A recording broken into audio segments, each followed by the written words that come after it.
I didn't make anything. I don't know why I said we. They made watermelon drinks from watermelon in their water garden. Oh my gosh, it's too late. It's not even 7 o'clock and I am already losing my mind today, or losing my words rather. Hey everyone, it's Natalie, also known as Knitty Natty. Welcome to episode 201 of the Love in Stitches podcast. I am coming to you from Santa Fe, New Mexico today. I am in a mall parking lot. I don't know exactly where in Santa Fe, but we've been spending the past several days here in Santa Fe and the last week here in New Mexico. I can't wait to tell you more about it. If I sound a little out of breath, I feel like I'm still kind of getting used to the high elevation here. It's like over 7,000 feet, which is higher than Denver, so that's pretty high. Last week we had a live podcast episode, so make sure you watch all of that so you can see everything that's happened in between the last two regular podcast episodes. Oh, and today is the last day to order your Leading Min Fiber Arts Knitty Natty sock set. Before we get into today's podcast, I want to say a big thank you to our returning sponsor, Book of the Month. Book of the Month's mission is to help readers discover new books and promote the work of emerging authors. So if you know me, you know I love to start and end every day by reading. And it is so fun to learn about new books through Book of the Month. I don't have to do any research or worry about how good the book is going to be. All I have to do is get online every month or use their app, and I get a curated selection of books. From those, I pick my favorites, and I have not been disappointed. If hardcover books are not your thing, Book of the Month now has audiobooks, so you can choose between either getting the hardcover book, which is so beautiful, or the audiobook selection. On the first of the month, I just go on my app and I select my 2 books. I always like to get something a little bit different, so not 2 books of the same genre. And Book of the Month has helped me not only discover new authors, but find new genres that I really love. So for my first book, I chose The Unmaking of June Farrow by Adrienne Young. This one is a fantasy novel. I love fiction, so I'm really excited to get into this one. This is The Leftover Woman by Jean Kwok, and it is a historical fiction. It's about a woman who moves to New York City, which is one of the reasons that I wanted to pick that one, because I love reading things about cities that I've been to. Head to bookofthemonth.com to sign up and use code SPOOKY to get your first book for just $5. Now, back to the show.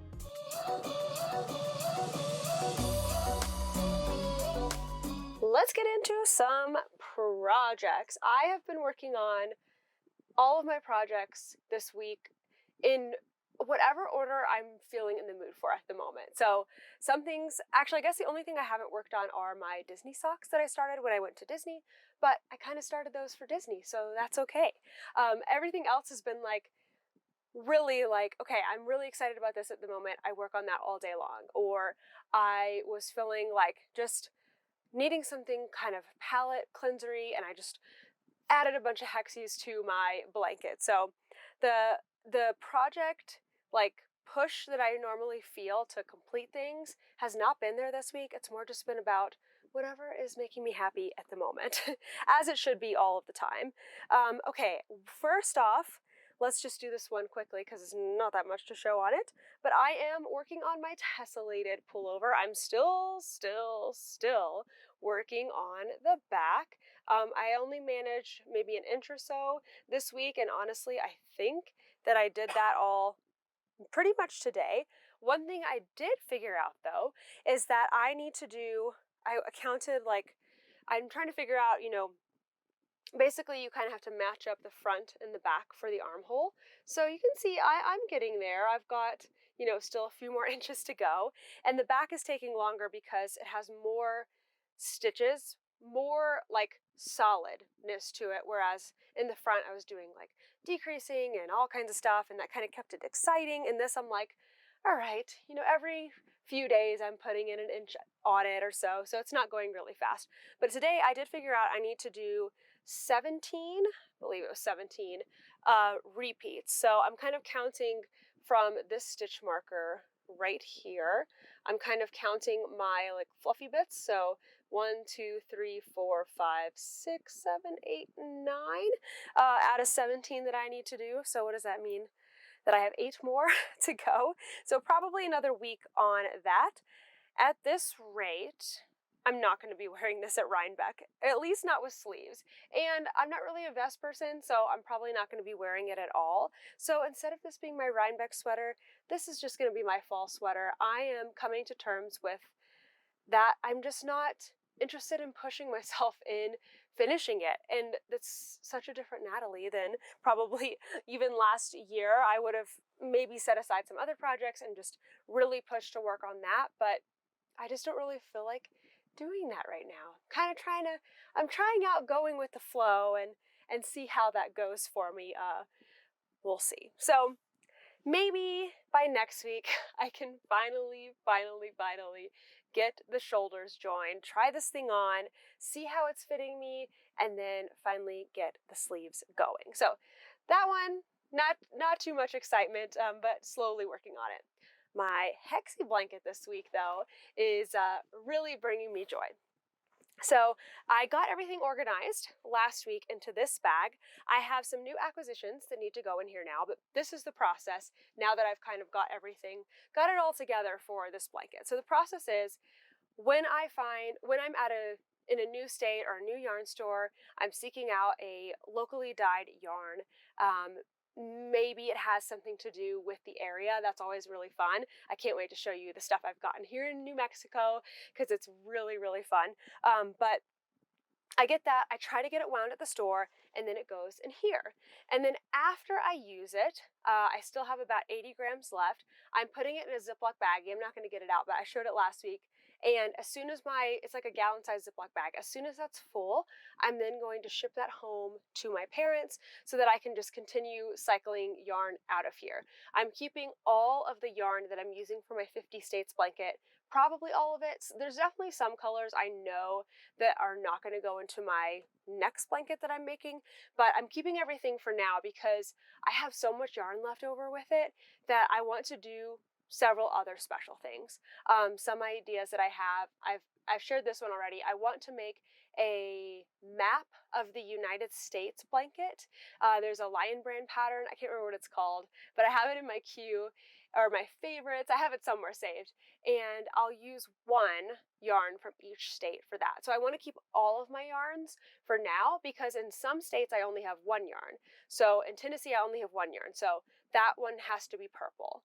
But in Oklahoma, I have 3 yarns, or actually I think I only have one for Oklahoma because my others are minis. I don't know, in New Mexico, I'm going to have like 5 choices. So I want to keep all the choices so that when I'm done traveling, when I have all my yarns, I can literally map out my United States blanket and make sure every state stands out.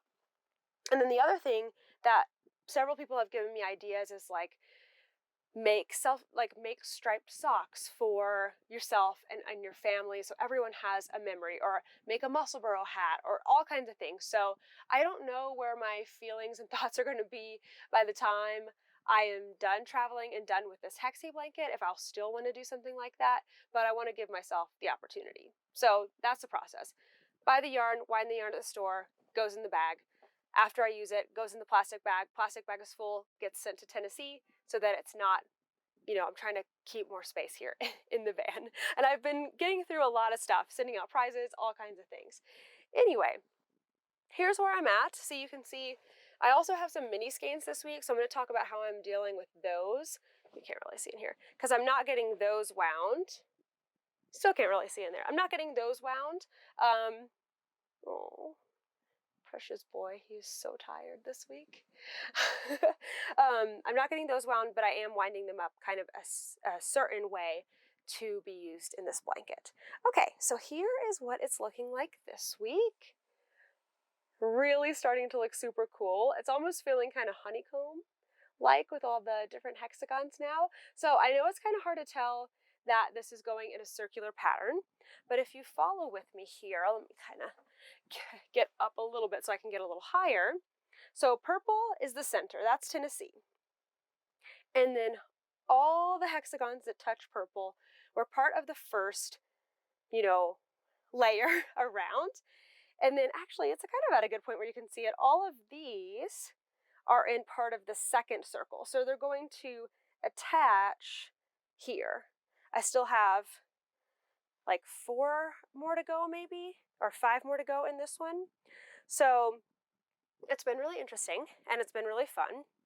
And sometimes I'm joining, go ahead, Kent. Kent has been having some allergies and things. Kent, I think you might have to come turn autofocus back on because I think it's not focusing on me. Okay, I guess autofocus was on, but I thought I saw things blurry. Maybe it's just focusing on Toaster. I don't want to block him because he's so adorable. But the camera is like, hello, Toaster.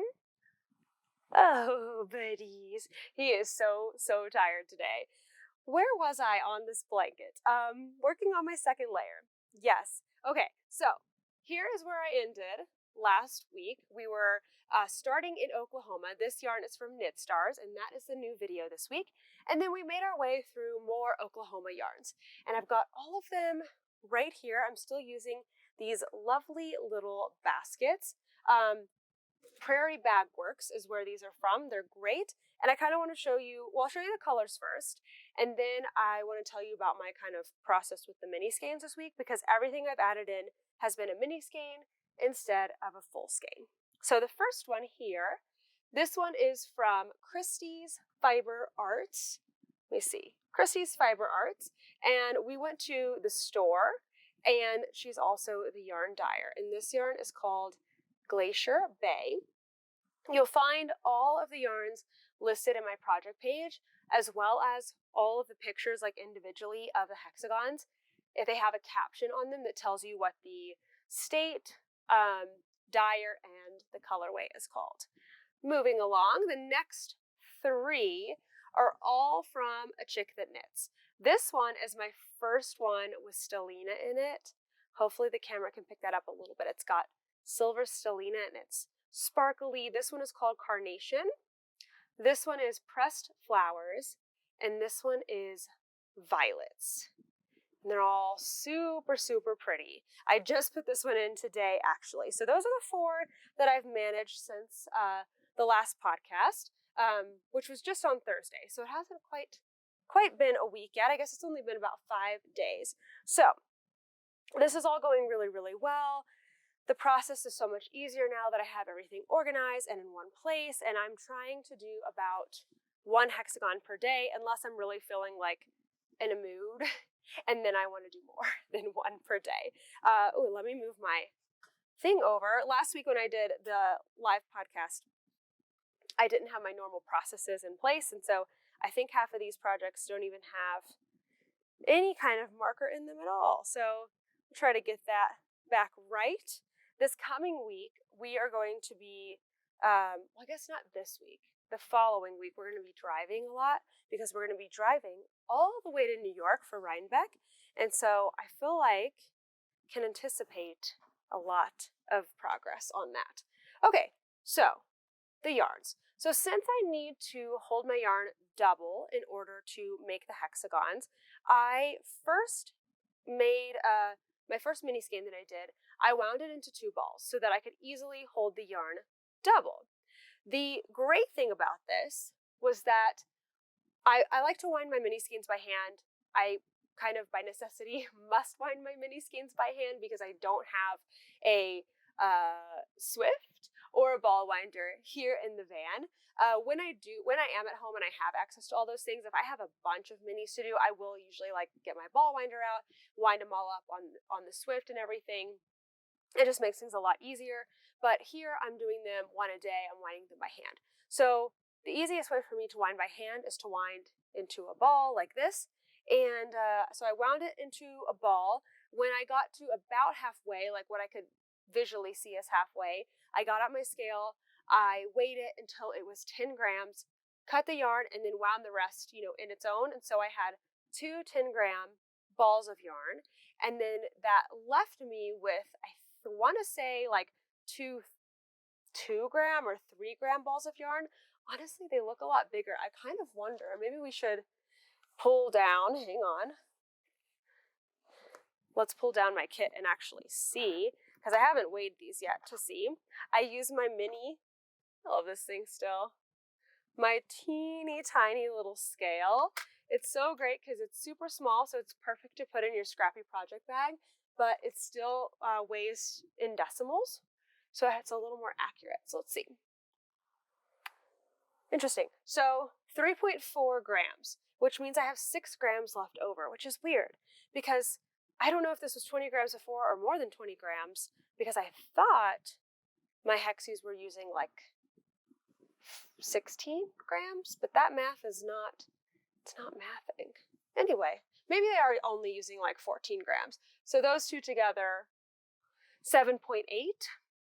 Interesting. So I still have a lot left over. So anyway, the good thing was that these were easy to wind. The bad thing about it is that, one, I had to have a scale on me in order to split it evenly, and two, I'm left with 2 tiny scraps, which don't really do me much good. They're okay, but I'd rather it be a larger scrap, more like an 8-gram scrap rather than 2 3-gram scraps. So the next thing that I did, I think it was this yarn. And this is not a good visual representation.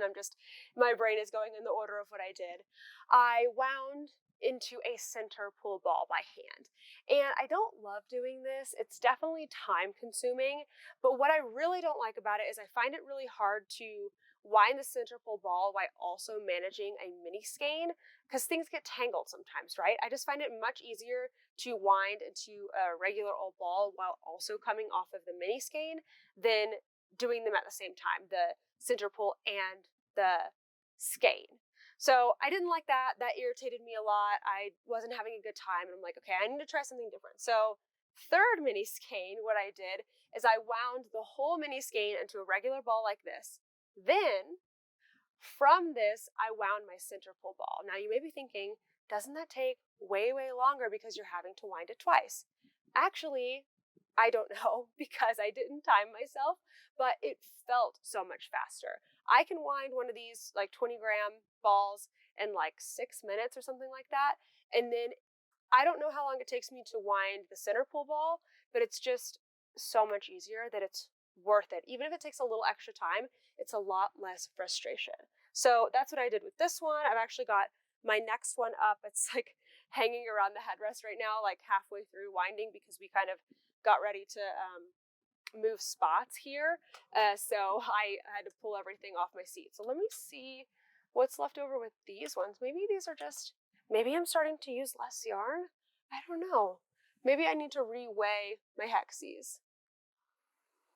Yeah, so this one just has 6 grams left. That sounds a little bit more right. But also, this one has 7.7. So you know what?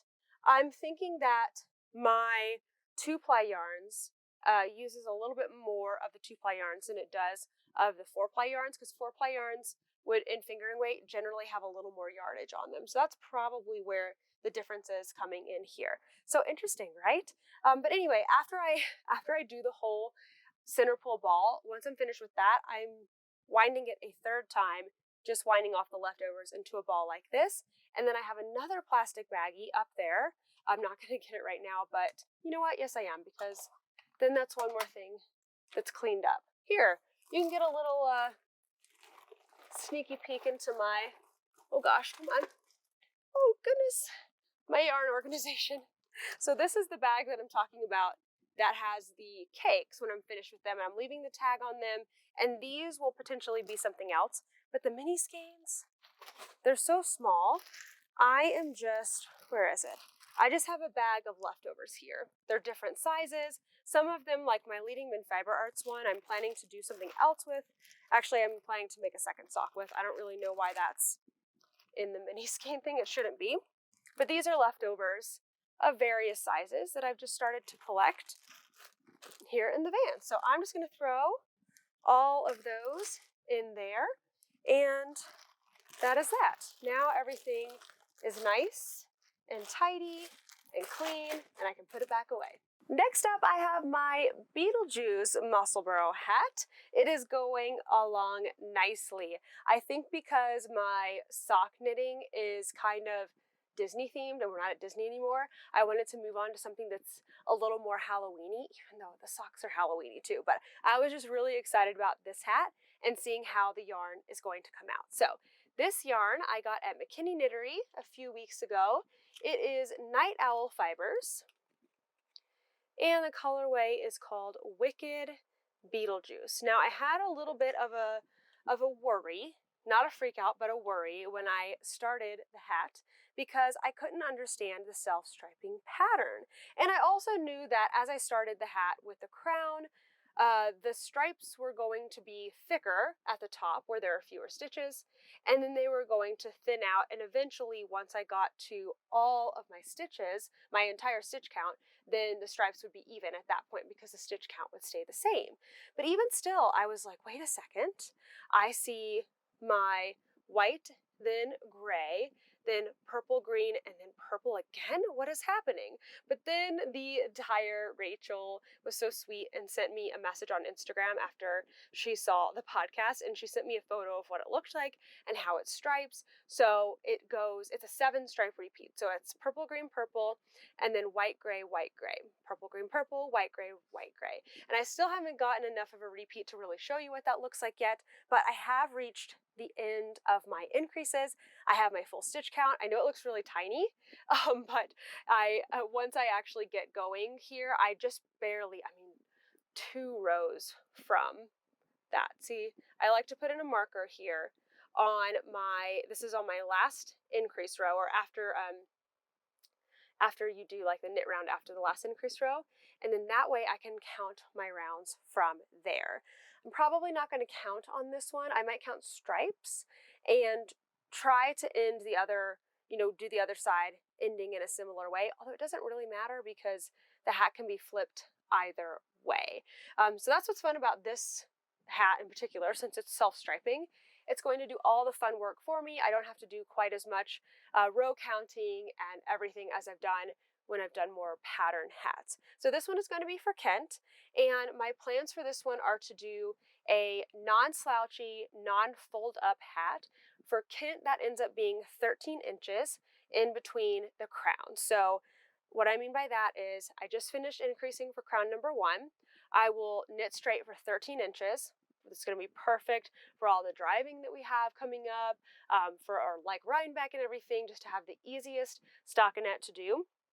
And then once I reach 13 inches from that marker, I will then decrease and do the other crown. And I do my crowns with 32-inch circular needles, and then I switch over to 16-inch needles. So I just got to the 16-inch needle part, which means this project is in the perfect place for take-along knitting. I have another really fun marker in here I want to show you. I have all my Christmas and Halloween markers clipped together, and so I pulled them out and I finally put them on here. So this is from Simply Serving. I got it a few years ago. It's not really wanting to, there we go. Simply Serving, I got it a few years ago. Lindsay is putting out a lot of really fun ones right now. I was wholly tempted by the Halloween sugar cookies, but I just didn't because I wouldn't get it for Halloween anyway, since I don't really have an address to ship things to. And I figured other people can enjoy those, but she has some really good stuff. So go to Simply Serving. Fair warning, she ships in the US only, so to save you from heartbreak, if you're outside of the US, she is a US shipping only. Okay, one more project to talk about here. Let me get a sip of my tea. We went to Whataburger today because we thought that we were not going to see another Whataburger for many, many months until we were back in like Texas, New Mexico, whatever, and then come to find out we're going to see more as we go into Colorado, because there's some in Colorado Springs, but oh well. I got a green chili burger because we're in New Mexico. I think they have the Hatch green chili burger at all the Whataburger locations, but it just seemed fitting here and is actually quite good. I enjoyed it. Okay, so last thing here to talk about is the West Knit MCal. I have started fresh with the with a version of the updated Clue 1. If you're making this, you've probably seen everything that was going on with the original pattern, all the changes that have been made. If you haven't watched Stephen's most recent video, although by the time the podcast posts, there will probably already be a Clue 2 video. But if you didn't see his fresh start video, definitely go watch that. It will help you kind of see everything, all the process, all the thought process, all the empathy, and all the positive reasons behind the change. So I have opted to do, hang on, let me see. I have it here on my Ravelry page. People have been posting some really fun modifications. So I am using the version by Miss Blaine. She posted all, or I'm sorry, I'm assuming it's a she because it says Miss, but they posted all of the notes for how to do this one in their project page. And so I linked it in my project page. So you can kind of go through there. But it does say that this is one of the approved new modifications. So that was important to me. I wanted to make sure that this one was going to be okay. And I have completed the very first part of it. So look away if you're trying to avoid any spoilers. I think that at this point for Clue 1, there's been a lot of talk about the clue. So I've done my best to look at all of the options, so you might already be spoiled for this one, but just in case, it's coming up in 3, 2, 1. Okay, so this is what I've done so far. Just one triangle. There will be 4 of these different colors, and when they meet in the middle, it kind of looks like arrows almost going out, and then around the whole thing will be my 4 colors again. Now, it's Tuesday right now. The new clue will come out on Thursday. I did do all of this today, but I don't feel like I'm going to somehow magically become like a knitting machine and get the whole clue finished before Thursday. And you know what? I'm okay with that. I feel like I'm becoming a new person right now. Like, oh, my Rhinebeck sweater is not going to get done. Oh, I'm not going to be caught up on the clue. And maybe this is just a lesson in flexibility for me. So I'm just kind of going with the flow. I'm thinking it is actually going to be kind of a positive thing. Oh, by the way, I'm not going to show my progress anymore. So if you want to come back in, you're safe to do so. But I feel like this may be a positive lesson in flexibility for me and something that can be really good, and not to put too much pressure on myself with my knitting. Of course, I enjoy a challenge. I love doing that. But at this time in life right now, my whole life is about going with the flow. Here are my 4 colors. They are from Ruby and Roses, and I've got all of the color names on my Ravelry project page. I am going to be keeping my Instagram stories spoiler free, so you don't have to stress when you go into my Instagram stories.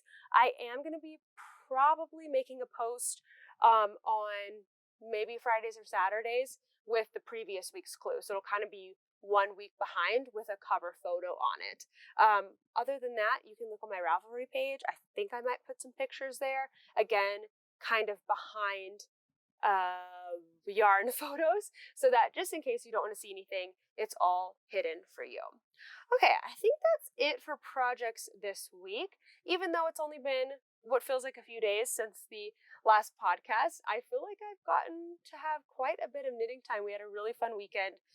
Busy with going to yarn stores. I have so many acquisitions to show next, but still a lot of fun downtime, and I'm just finding that I'm really enjoying my projects at the moment.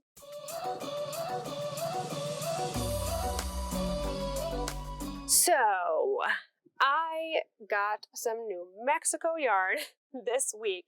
It's not as bad as it seems. Ironically, I have it here in my Pearl, Indiana bag, but it's a great bag. It holds a lot of yarn. So this weekend, I went to 2 things. I went to the Enchanted Yarn Crawl, which was 8 yarn stores in and around Albuquerque and Santa Fe and Taos. And then I went to the Mountain and Valley Wool Fest, which was in Santa Fe. And that one also just had a ton of New Mexican dyers. And what's so fun for me is, even though I was in Texas for a really long time, I feel like we didn't get the Southwest dye space as much as we did just Southern dye space. Like at DFW, there's a ton of people from Texas, which is so much fun. And then at the Wool Festival, there was a ton of people. What was that? The car just like locked on us. And then in Santa Fe, there was so many New Mexican dyers, which was super, super fun for me. So I got to discover for the first time many dyers who have been around for a long time, but I just haven't gotten to experience their yarn. So I had a great time, and now I have many new yarns for my blanket. Okay, so that is a prize. So I'm going to leave that down there. So let me try to think through kind of in order everywhere that we went. So we first started out in Edgewood at Edgewood Yarn and Fibers. Let me pull up my note on my phone so I don't get any of this wrong. Okay, so Edgewood Yarn and Fibers. Then, where is it, Natalie? You can find it. Here we go, Enchanted Yarn Crawl. Then we went to Yarning in Albuquerque, which is a store that's only been there for about a month and a half, but they had a lot of great dyers. I ended up getting a dyer who is not in New Mexico. They're in Oregon, Knitted Wit, but they have a colorway called the Petroglyph National Monument, which is in Albuquerque. We actually just went this morning. I can put in a picture here for you so you can see what it looks like, but it's a bunch of rocks with the like carvings in them, and so that is representative of the Petroglyph National Monument. So I thought that would be a cool thing to put into the blanket to kind of, again, tell the story of our travels. So I got that one at Yarning. Then we went to the yarn store at Nob Hill, and I got a yarn. Oh, you know what? My label's in the front. This is Zia wool, Z-I-A, and the Zia is a symbol that is very representative of New Mexico. It is on like the license plates, the road signs, like all kinds of things. So Zia wool is in, I don't know if they're in Albuquerque or just somewhere in New Mexico. I can't quite remember off the top of my head. But this color, the label's right in front of you. Do you mind looking at it? Can't. It's like right in the little pocket. Yeah, that thing. What is the colorway called? Yeah. Desert Vibes. So this is called Desert Vibes, which is, perfect for New Mexico. And I was able to wind that one. Actually, at this store and at the next store, you could wind the yarn yourself, which I thought was kind of nice. Because a lot of stores, most stores I feel like that I've been to, they wind your yarn for you, which is really great, but sometimes they're too busy to wind. And so it was kind of nice to just be able to go and wind my own yarn. I don't know why I enjoyed that. Also, at the next store, look at this. So compare these cakes. It's not as pretty as it was when I first wound it. It was a little taller. This wound like a really interesting kind of tall, kind of more rounded shape, which was really interesting. So the next store was Mariposa Yarn Store, also in Albuquerque. They opened in March of this year, so it's fun to see so many new yarn stores. And this yarn is really special because this one I got to meet the dyer, and not only did I get to meet the dyer, I actually bought her very first yarn dyed for sale. So Angelica has been dyeing yarn for 2 years for herself, and then just for the Enchanted Yarn Crawl weekend, not just for that weekend, but like I think to kind of kick things off, she started her brand Curio, and all of the yarns are just like one of a kinds. She just said she just wanted to have fun with it and not be stressed about it, and so she just dyes what she's feeling inspired by, and what's there is there, and get it while you can, and then it's gone.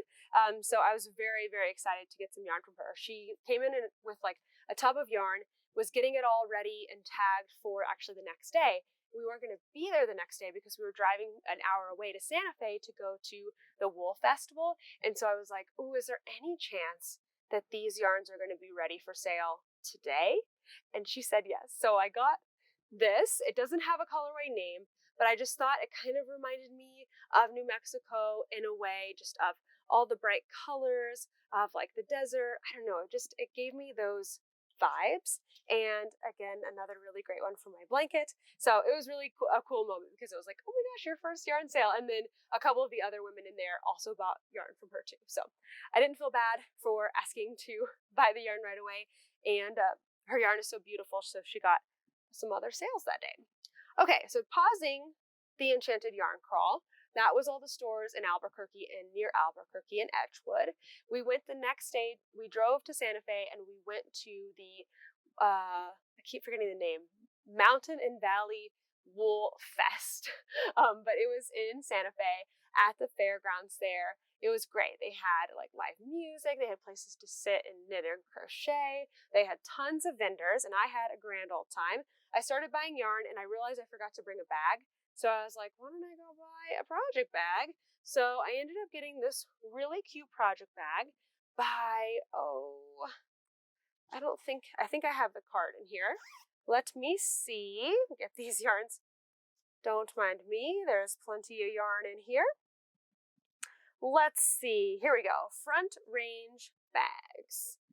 And this was Nancy. And Nancy spent some time talking with us all about the design of the bag. So it's got pockets in the front and back outside so that you can just, put a couple things in that you need quick and easy access to, or put your pattern in and doesn't get like wrinkled inside the bag.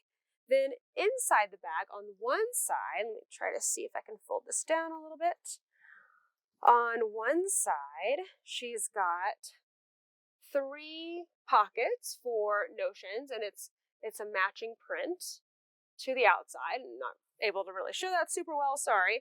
But then on this side here, there's a zippered pocket for other things that you want to zip away.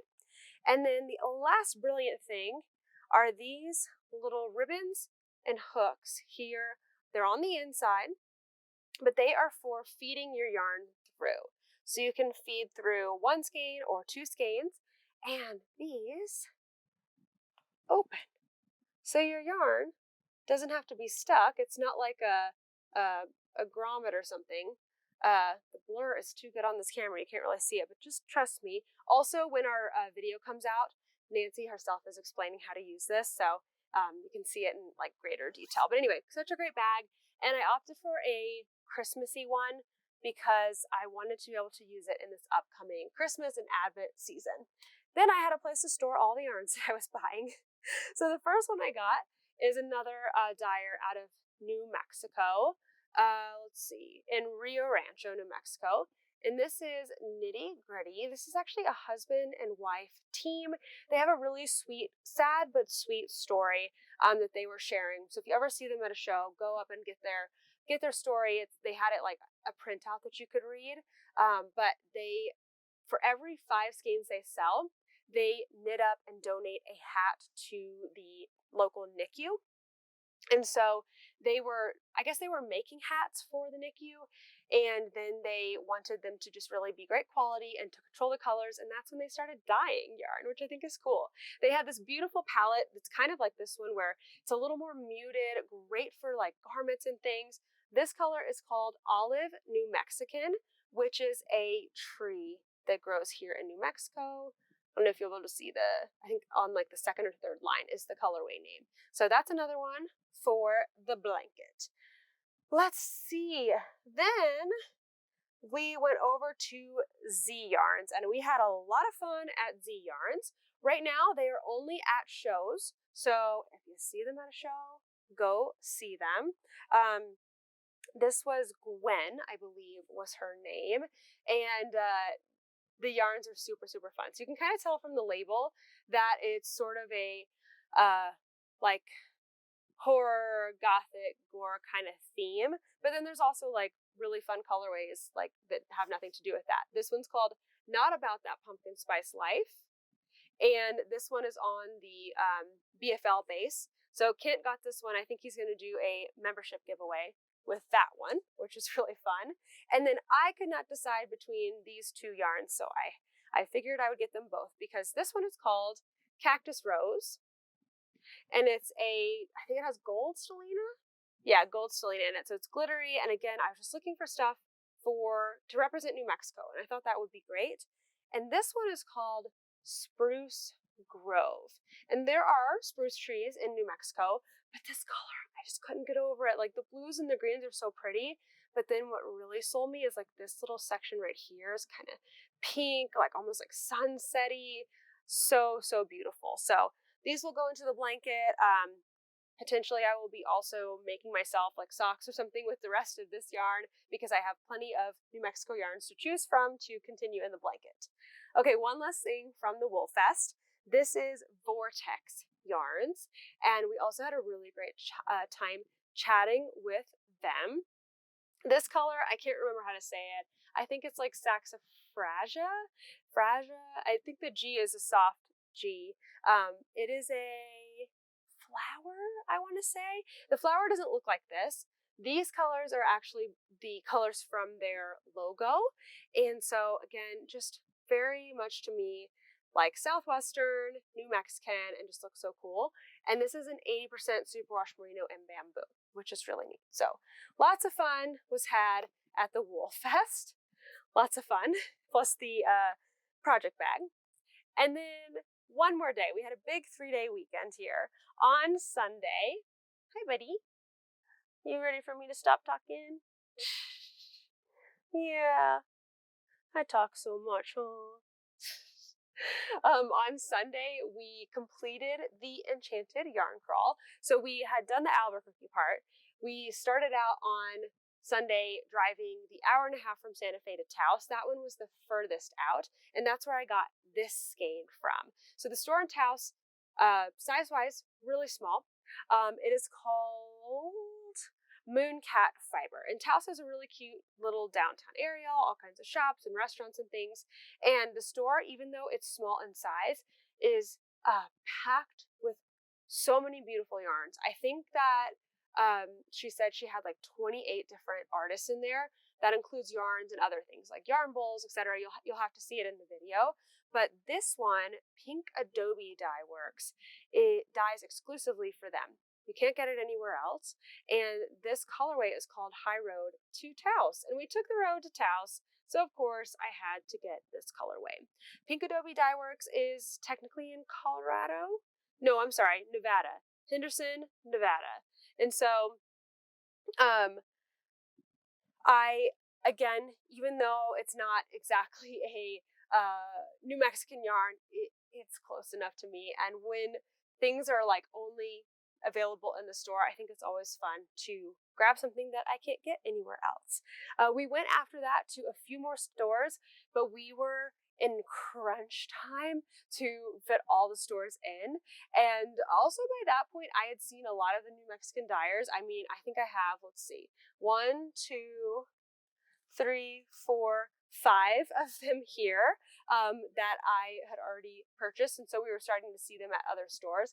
And so we were running, trying to film, and then everything like that. So I slowed down on the purchasing, but we also went to some other really great stores. So we went to, back into Santa Fe, we went to Miriam's Well, which was really cool. Miriam has a really fascinating story, teaches weaving, teaches knitting, has a lot of designs. It was very cool. We went to Acer in Santa Fe, also was a really great store. It's half fabric store, maybe a little more than half fabric store, and then also has a bunch of beautiful yarn lines and everything in the store. And I think her name was Laura that owns the store. Her grandmother taught her to sew, and Acer means to make, I believe. I need to confirm the story. I think they have the backstory on their website, but it was just a really great vibe in that store. And then the last one we went to was Looking Glass Yarn, which is another very cool store in Santa Fe. We had like 15 minutes in there. I wish we had gotten back to them today. That was our plan, but we just ran out of time. But they have a yarn line that they only carry there. So you'll see that in the video. That's the only regret that I have is I didn't purchase any of that yarn. They didn't carry fingering weight in that specific yarn line, so it wasn't going to work for the blanket, but I was going to figure something out so I could go back and get some. So next time I will be doing that. But basically, I had a very fun time stocking up on lots of new yarns in our little New Mexican extravaganza. Great weekend, and I have a bunch of stuff to wind the next time I'm near a winder so that I can get this all put into my blanket.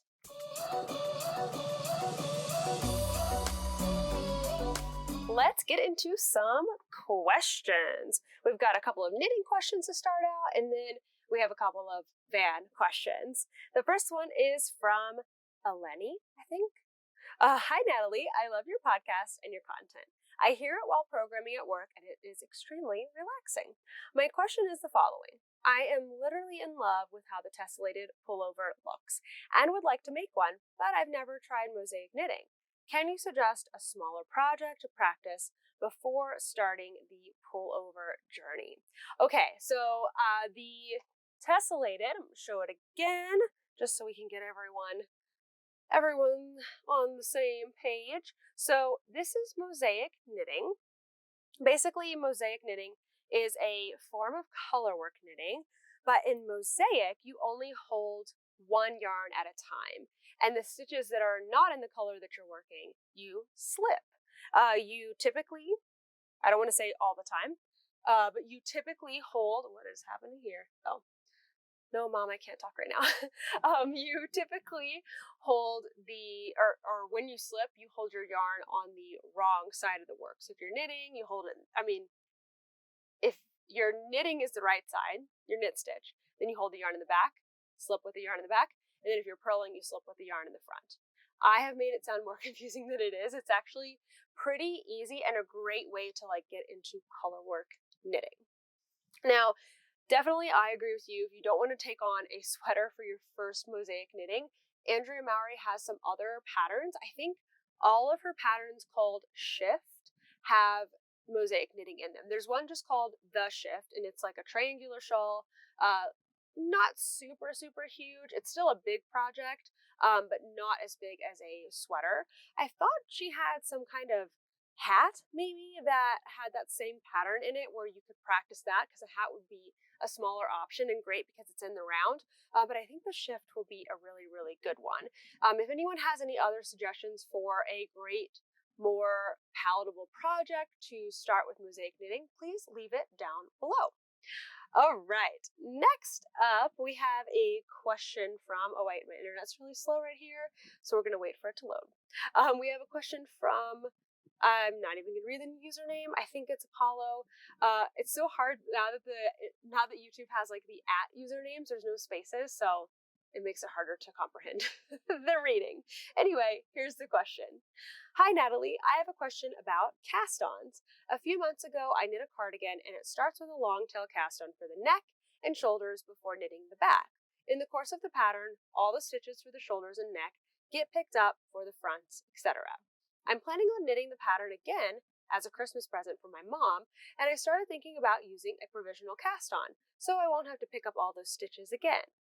What's your opinion on switching out the cast-on? Do you think it might be a problem, or there might be a problem with the, or lack of, structural integrity? Thank you so much. Great question. We had another question in there. I can't remember exactly how it was worded about cast-ons and kind of when to use different cast-ons. Even though this is a cast-on question, that one's slightly different. But I will just say real quickly, I most of the time use a long tail cast-on unless other instructions and reasons are provided. I love it when a pattern says I used this cast-on because it will help me with this part of the pattern later, or it provides this kind of structural piece or whatever. I love it when a pattern has those reasons included because it helps me make the best decision. Now, as far as a cardigan goes, you're casting on here at the neck and shoulders, and then that means later you have to come and pick up stitches. I would hesitate to change that to a provisional. I think you're spot on with saying that this helps having the cast basically a finished edge and then another picked up edge, which gives you a selvage. It gives you much more structure at a point where there's going to be a lot of weight pulling on a top. So I would really hesitate to change that. Wasn't it? I think it was Andrea Mowry's pattern last year. A little bit different. It wasn't a cardigan, so there wasn't going to be as much pull on it, but it was a sweater that started at the top. It was a mock turtleneck.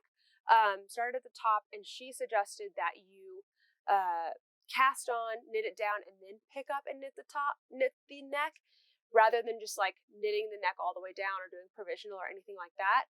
Again, because of the structure, and I think there was another reason, like the directionality of the knitting. So I think there is a reason that so many patterns are written that way, with a finished edge that's then picked up to add something to it. I think it really does help with the structure. So I wouldn't change it. I know picking up stitches is not the most fun thing, but sometimes it really does help the pattern. Okay, next question here. My internet really is slow. Oh my goodness. Okay, here we go. As someone who hopes to live van life soon and still manage to work, I'm curious as to what you do for internet. I have been doing some research as what I need to do for reliable some research. I can't I'm having a reading comprehension problem today. As what I need to do for reliable internet. However, it would be nice to know what options others have chosen and why. Sorry that I couldn't read your question properly. Okay, so for internet, we have, for the most part, we have a home internet router. I keep looking over here because it sits right here on our counter all of the time, plugged in, so that we even have internet most of the time when we're driving, as long as we're in cities. If we're like in between cities, out somewhere that's kind of remote, then we don't have internet, of course. But if we're in a city, for the most part, we have internet, even though you can see that it's having a hard time loading up the questions. Actually, speaking of, I'll let it load the next one while I answer this one. So most of the time, that's really great. We opted for a T-Mobile home internet. I think Kent picked that one for a reason. I think he did a lot of research on this, but also because Kent has AT&T already on his phone. So if we ever don't have good T-Mobile internet, we can do the hotspot on his phone. He actually used that today to upload a short video that we needed to upload. Then I have a Verizon, like, actual hotspot. I think it's, where is it? Let me show you what it looks like. We don't use this one very often. I used to use it a lot more, especially in New York City. Anyway, I don't know where it is. It's smaller than a phone. It's like this small from here to here. And one-time price wasn't very expensive. I can't remember what it costs. And then it's like a monthly fee, kind of like home internet. But that one's pretty great. It's a little more limited, but it works in a pinch. So we have 3 providers. T-Mobile is our main one, then Verizon and AT&T if needed. And we figured that would cover all of our bases. If we don't have internet with one of those 3, then it's probably just because we're in a place that's too remote to have internet anyway. The only place we really have had a problem is Indiana. It would just happen to be where we were in Indiana. Once we got into a larger city like Bloomington, we had no issue whatsoever. But like even in the Grand Canyon, we had our T-Mobile internet. So that has really worked for us super, super well. The other thing that we've learned is that there's a difference between having good enough internet to like send emails, do typical work things, and then do high like upload and download speeds, things like Zoom or watching shows, or for us, the most important thing, uploading YouTube videos. So that's really where we run into trouble. Like even in Indiana, we could send emails and things. We just couldn't upload our YouTube videos. We ended up having to drive into the city near a college campus where we had a really strong signal, and then we could upload things. Even now, there was an instance a couple of weeks ago where we were trying to upload something. And this may not even be an issue for you. If you're doing a lot of conference calling, yes, you'll want stronger internet, but our router tells us how strong our signal is. Excellent is the best, and then very good is after that. And then if it's good, we're pretty much not doing much of anything. Good is not good enough. So we kind of know now. And then you can also do a speed test on your computer. It's very easy to do. You just Google speed test, click on it, and it will tell you what your upload is, which is what we need for YouTube. Most people probably don't need upload. And then your download, which is what you would need for like streaming. So I think that has, do you know, Kent, is download for Zoom? Upload? Okay, well, I can't hear Kent anyway. So unhelpful, Kent. Anyway, I don't know which one is which, but both of those have something to do with internet. And just from being on the road, that's been more important for us to like test every time we get somewhere. So if we get somewhere, I'll look at the router. If it says excellent, I'm like, we're probably good. If it doesn't say excellent, I'll do a little speed test, see how it works. And like I've started to see like what range we basically need in order to upload our YouTube video. So you'll figure it out, but we've really found it's been easiest just to have a regular home internet. It is affordable. It's only like $60 a month. So keep researching and you'll find the best thing for you. Oh no, I had the question already loaded. Okay, here we go. This one is from Lisa. What's one thing about van life that you didn't expect that turned out to be a thing? And what is one thing you hoped would happen that has? Okay, so I'm going to start with the thing that I hoped would happen and that has. So what I really hoped to get out of van life is kind of those spontaneous moments.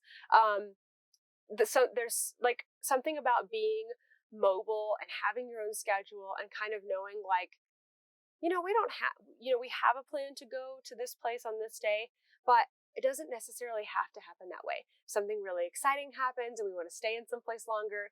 We have the flexibility to do that. The first time I feel like it really stood out to me that happened was in Oklahoma, in Edmond, Oklahoma. It was the day that we went to A Chick That Knits, and we had wanted to go to their brick and mortar store, and we found out that it was no longer there, like it had closed. And so we messaged with Tammy, and Tammy was like, oh, my yarn is at another store. So we went down to that store, and then we ended up going to Tammy's and seeing her dye studio, and then we ended up connecting with Rebecca, and then we ended up going to another store. It was a whole thing, and it was just really fun. And even though we had planned to drive a lot that night and drive into Texas, we ended up staying in Oklahoma for another night and had a really fun yarny night.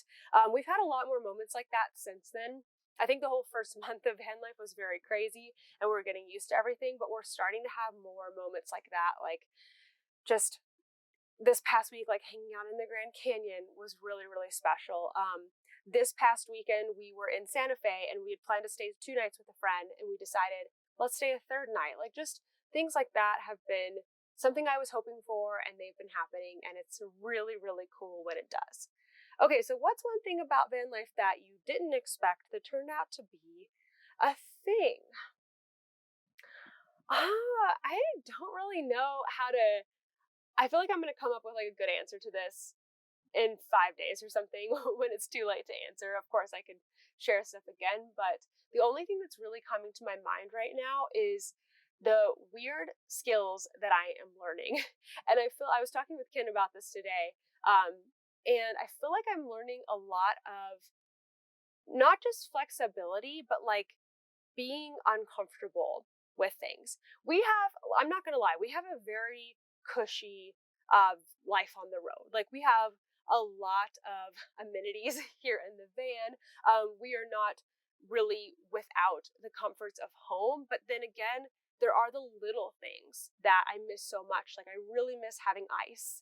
I really miss having a comfortable couch. Like this is not bad, but it's not very wide. It's like maybe 20 inches, kind of like sitting on an airplane seat all of the time. There's nowhere to really just like stretch out that is comfortable.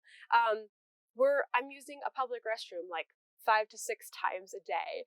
Sometimes I wash my face in a gas station sink. Like it's just like those weird things that are like, they're uncomfortable, but I'm learning to adapt to them. And I say that that's a skill because I feel like there is going to be such an appreciation for when we go back to a normal house and we're, living at home and we're not having to wear shower shoes every time we take a shower, and we're not having to think about like, where am I going to sleep tonight kind of thing. It's just going to be different. So that's something that I didn't think was going to be a thing. I actually thought it was going to be a harder thing than it is, but I'm finding myself becoming very adaptable, and then that is leading to what I really wanted, which was the spontaneity. So I hope that answers your question. I thought that was a really interesting one. All right, I think this is the last one. I didn't number my questions this week, so maybe the last one. Stay tuned. Okay, this one is about advent calendars. I'm about to receive my first ever yarn advent package. I wasn't expecting it until November, so now I have a dilemma. Should I open it when it arrives or wait until December if I can restrain myself? Okay, so I thought this was a great question. And of course, the answer to this question is that there is no answer because this is 100% up to you. So I'm just going to give you some thoughts about that. I am the kind of person who absolutely loves anticipation and surprises. So for me personally, I would say wait until December. I think there's just something so special about waking up every day, opening up your small package, seeing that beautiful mini skein of yarn, or maybe it's a stitch marker or I don't know, something else, whatever kind of little special thing to yourself that you're opening up. I think it's so much fun. It's so exciting. So I feel like it's a gift to myself if I wait and I get to open that on a daily basis instead of opening it early or opening everything up at once. If you feel like you want to do that, but you're going to have a hard time, if you have somebody else in your household, give them the package, let them put it away somewhere, and then give it to you on the night before December 1st so that you can get everything like set up and ready to go.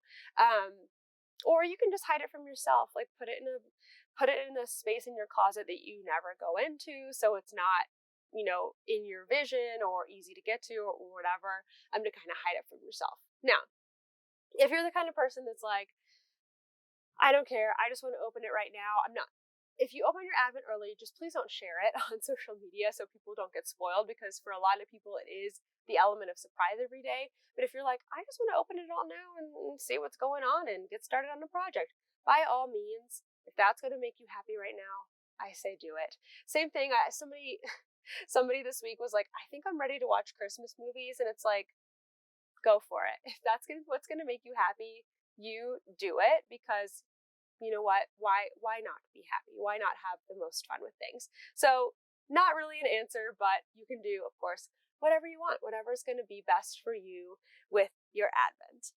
If you have a question for me, please leave it down below with the hashtag question in front of it so that I can make sure to answer it in the next podcast.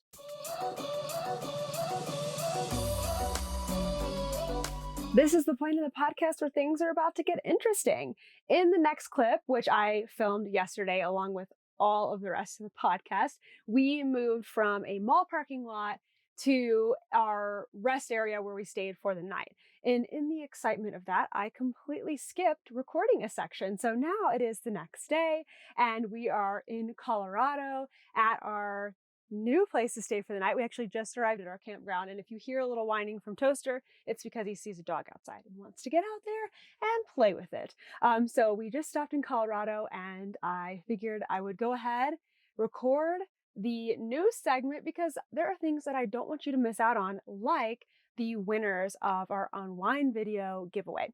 Okay, so let's start with the newest video for this week. So we put up a new yarn store tour at Knit Stars in Tulsa, Oklahoma. This store is incredible.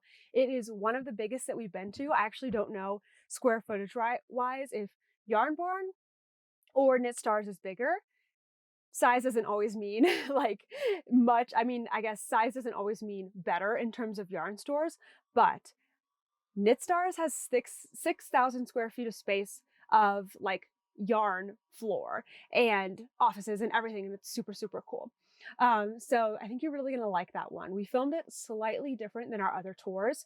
Instead of having like following around somebody who's working there. What is that noise?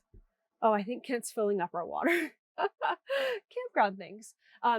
Instead of just following that person around, I actually walked around with Stephanie, who gave us the tour, and I asked her questions throughout. It's a little more relaxed and laid back. Plus, Knit Stars has all these really fascinating things that they do inside the store and with the community and with their master classes. The interview with Shelly at the end is also a really, really good one. So I hope you enjoy that. Now, next week, we haven't quite decided exactly what we're going to do. We have some store tours already filmed. We have one in Texas at McKinney Knittery. We have one in California at Hands On Knitting Center, and those are coming.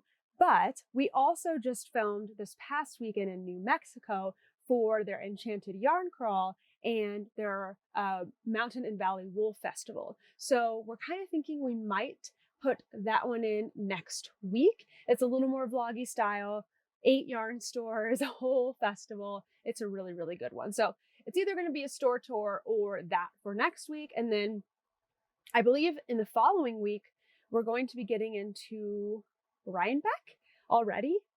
crazy enough as it is. So that's what you can expect coming up here.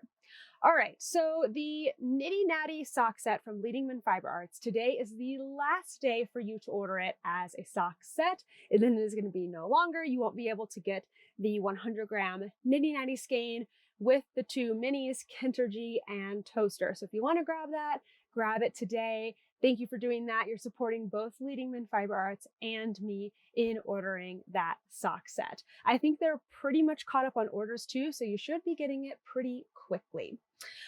Next up, the Madison Yarn Shop Hop is coming up October 13th through the 15th, which is this weekend. That is in Madison, Wisconsin, and there are 13 different locations. I'll put the link down below.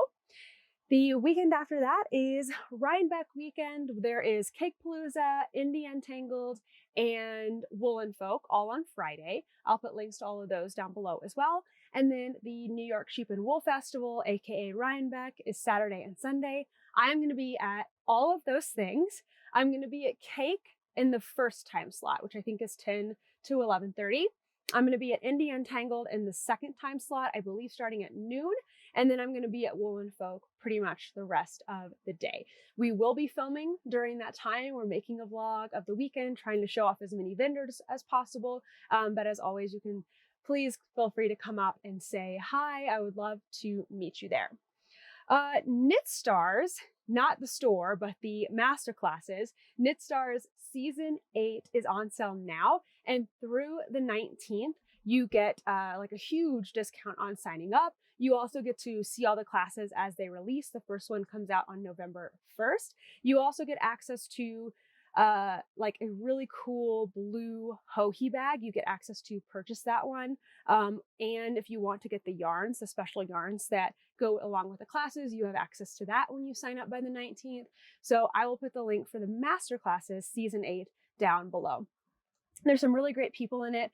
Off the top of my head, Nancy, if you've seen the Knitty City video, you get to see a class from Nancy, Chelsea of, I'm blanking on the names right now, Knitting Tipsy, who is really awesome, and I love their stuff. And there's a bunch of other teachers on there. So check it out, 10 master classes all in one. Okay, let's get to the winners of Unwind. Let me see, do I have it pulled up here? I believe I do. My bag with the prize is out of reach, but it's a really fun kit. Actually, let me just grab it. Hold on just a second. Okay, so the prize that is being given away, there are 3 of these kits, and I've got 3 winners already pulled. So one thing is this beautiful skein from Moondrake Yarns. It's called Rock Island Ride, and this is a special colorway you can only get at Unwind in Lee's Summit. Then this really fun, and you can't see it, Unwind Wind Glass. It is glass. Some really fun stationery, some emery boards, always good to put in your knitting bag. This says project is hibernating. It's a little keychain you can put on your project bags for projects that are hibernating.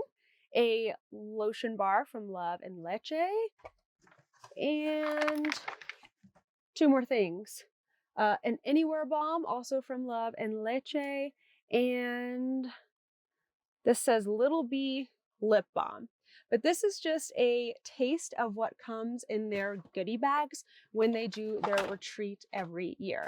If you haven't seen the Unwind yarn tour video, is there something else that I missed? No, I think that's everything. If you haven't seen the Unwind yarn tour video, definitely check it out. Check out their retreat so that you can see everything that they're going to be doing.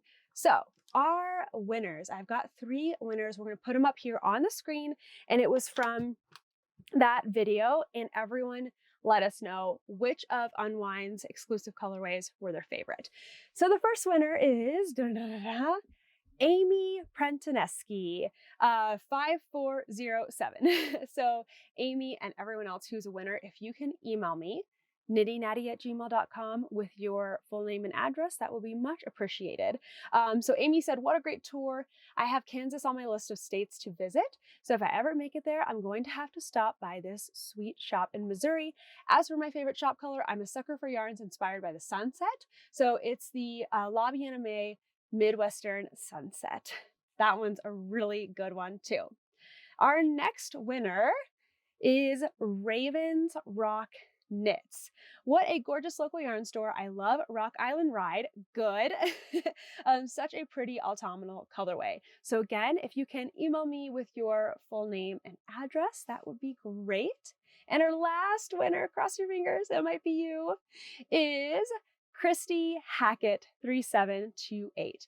Beautiful store. All the exclusives were beautiful. Midwestern Sunset is my favorite.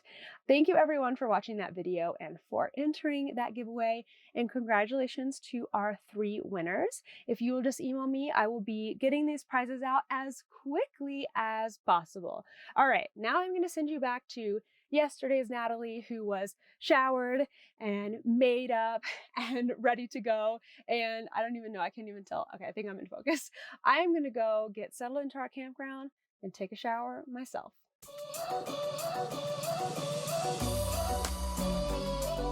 Surprise, we moved.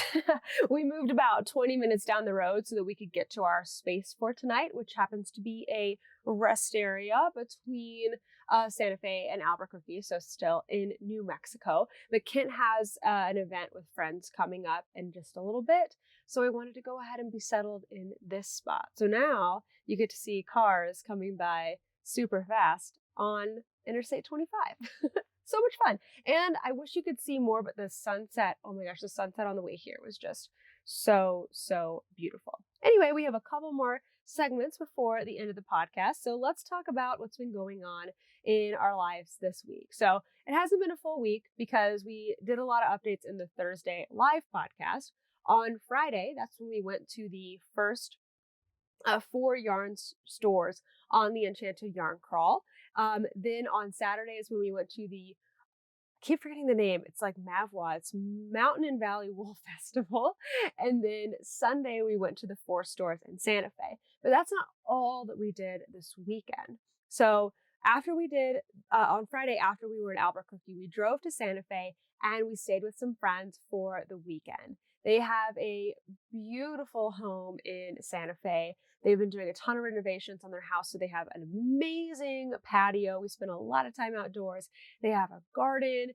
They even cooked tomato soup with tomatoes from their garden for us. I didn't make anything. I don't know why I said we.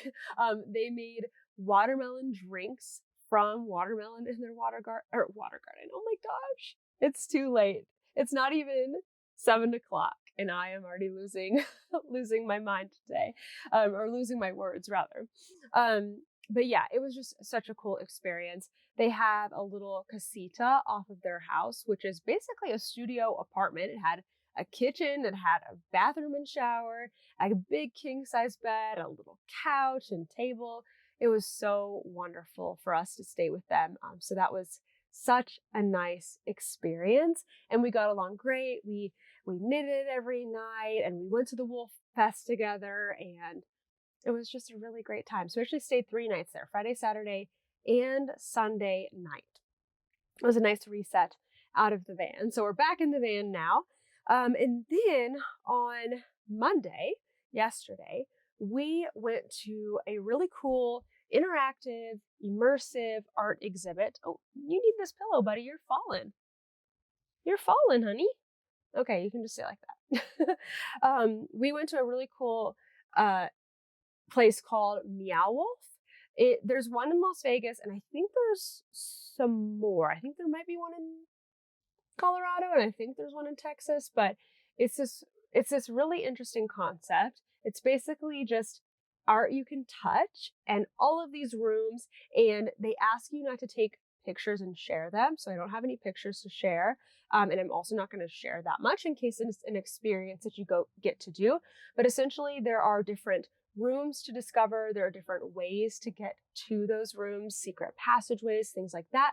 And then there's art that you can either touch, or maybe it makes music, or there's lights. It's really, really interesting. Kent was so excited to go. He went to one in Las Vegas and loved it. So he was even more excited than me. And I had a fun time. I think we're going to go back again because there was a whole element of the story that we didn't get to complete because we only had a couple of hours. We timed it while Toaster was getting a bath. We went and did that, but his bath was really fast. So we were like, all right, we better like kind of wrap it up. We don't want Toaster to just have to be waiting for us like in a crate or something for hours. And then this morning, we got up super early at like 4 o'clock in the morning and we drove into Albuquerque for the balloon fiesta. So we didn't actually go into like a ticketed part of the balloon fiesta. I know you can do that, but we instead, around 6 a.m. we arrived. We parked at a park on a hill, far enough away. I think we were like 3 miles away from where it was actually happening, that there was no traffic, no crowds.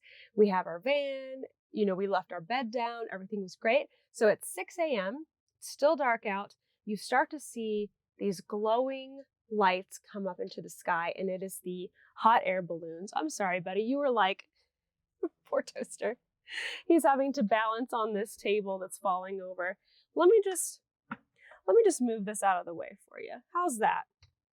It's just like, I don't know where to put this. Here we go. We'll just set that on the ground for now. Here you go, honey bunny. You can have a double pillow. There, can you get comfy with that? So 6 a.m. is when the first hot air balloons took off. We could really only see them as they were just starting to ascend, when they had, I guess, the most like power and fire put into them because it was dark out. Then at 7 a.m., another round went up. And then at 8 a.m., another round went up. And there's just hot air balloons everywhere in the sky. At first, there was just the typical shape, round balloons. And then there started to be different shapes. There was like a puppy. I think Kit said he saw a penguin. I'm trying to remember some of the other ones, but it was really cool. So we didn't actually go officially to the balloon fiesta, but we saw lots and lots of balloons, which was really, really cool and worth getting up early to go do that. So that's pretty much it. Aside from the yarn stores, that was really the big element of this weekend, staying with friends, which was so special. I feel like I really kind of retreated this weekend, stayed off social media a bit and just like enjoyed the moment. And it was so much fun. I am reading still A Court of Wings and Ruin by Sarah J. Maas. I actually just received a notification today. There you go, buddy. Just received a notification today that the next book, I think it's A Court of Silver Flames, is available for me to download. So I'm like, ooh, I need to hurry up and finish this book. That's what I'm planning to do after this, is just have a nice reading and knitting session to end the evening. We're also watching, what is it called? Haunting of Hill House. We have been watching, and I feel like we were watching something else. Did we watch any movies or anything? I can't remember off the top of my head, and I forgot to write it down. So that's all I can remember for now.